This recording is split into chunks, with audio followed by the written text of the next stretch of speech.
بسم الله الرحمن الرحيم. قل إن كانت لكم الدار الآخرة عند الله خالصة من دون الناس فتمنوا الموت إن كنتم صادقين ولن يتمنوه أبدا بما قدمت أيديهم والله عليم بالظالمين.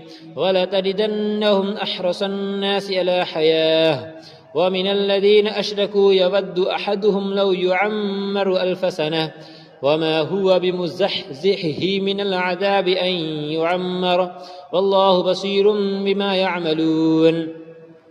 قل من كان عدوا لجبريل فإنه نزله على قلبك بإذن الله مصدقا لما بين يديه وهدى وبشرى للمؤمنين.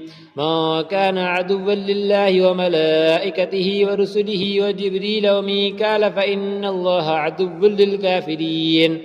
ولقد أنزلنا إليك آيات بينات وما يكفر بها إلا الفاسقون.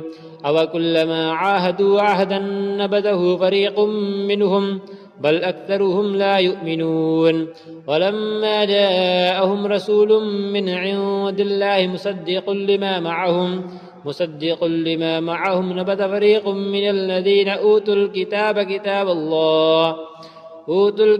كتاب الله وراء ظهورهم كأنهم لا يعلمون.